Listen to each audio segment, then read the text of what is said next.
মানে like share comment করে নাই, জরুরি লাইক শেয়ার কমেন্ট করে যাবেন, ঠিক আছে। আজকে আপনাদের দেখাবো যে টেলিগ্রাম অ্যাপস কিভাবে খুলতে হয়, কিভাবে ডাউনলোড করতে হয় সেটা আজকে দেখাবো, ঠিক আছে। সর্বপ্রথম আমরা প্লে স্টোরে ঢুকবো, ঠিক আছে। আমাদের এটা আমরা ডাউনলোড করে আপনাদের সবাইকে দেখাবো, ঠিক আছে। এখন আমরা প্লে স্টোরে আসলাম, ঠিক আছে। আমরা কি করবো, টেলিগ্রাম দিয়ে সার্চ দিব। দেখেন টেলিগ্রাম দিয়ে সার্চ দিলাম, ঠিক আছে।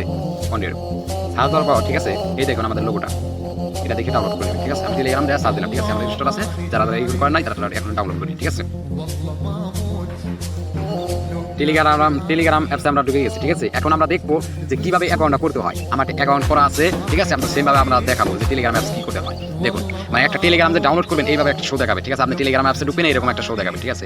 এরকম আপনার একটা ফোন নাম্বার দিতে হবে, আপনি মানে কোন দেশে আছেন, মানে আপনি যদি ধরেন যে বাংলাদেশে আমি আছি, বাংলাদেশের ফোন নাম্বার আছে, ঠিক আছে। তাহলে বাংলাদেশের এই নিচের অপশনে বাংলাদেশের নাম্বারটা দিয়ে আর উপরে বাংলাদেশ মানে কাগিত সিলেক্ট করে আপনি কি করবেন, এই জায়গায় ক্লিক করে দেবেন, ঠিক আছে।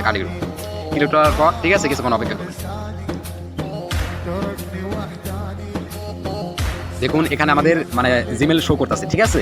মানে জিমেলটা শো করতেছে, আপনার ফোনে যে জিমেলটা খোলা আছে, ঠিক আছে, সেই জিমেলটা এখানে বসিয়ে দিবেন, ঠিক আছে। আশা করি বুঝতে পারছেন, ঠিক আছে। দেখিয়ে দিচ্ছি কেন ওই নেটে প্রবলেম।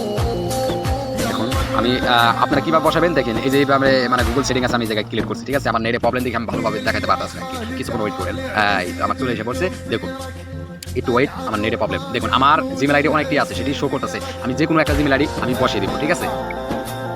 জিমেল আইডি শো করছে, ঠিক আছে। আমি এটা বসিয়ে দিলাম, ঠিক আছে। আপনার যে কোনো জিমেল আইডি আছে যে কোনো একটা বসিয়ে দিলেই হবে, ঠিক আছে। কিন্তু খেয়াল রাখবেন যে জিমেলটা বসাবেন সেই জিমেলটা জানি মোবাইলে খোলা থাকে, ঠিক আছে। এখন দেখুন আমাদের এখানে সবকিছু কমপ্লিট, ঠিক আছে। যে নাম্বার দিয়ে খুলছেন সেই নাম্বারে একটা পাসওয়ার্ড আসবে, সেই পাসওয়ার্ডটা সিলেক্ট করে দিলে, ঠিক আছে। সিলেক্ট করে দেওয়ার পর, ঠিক আছে,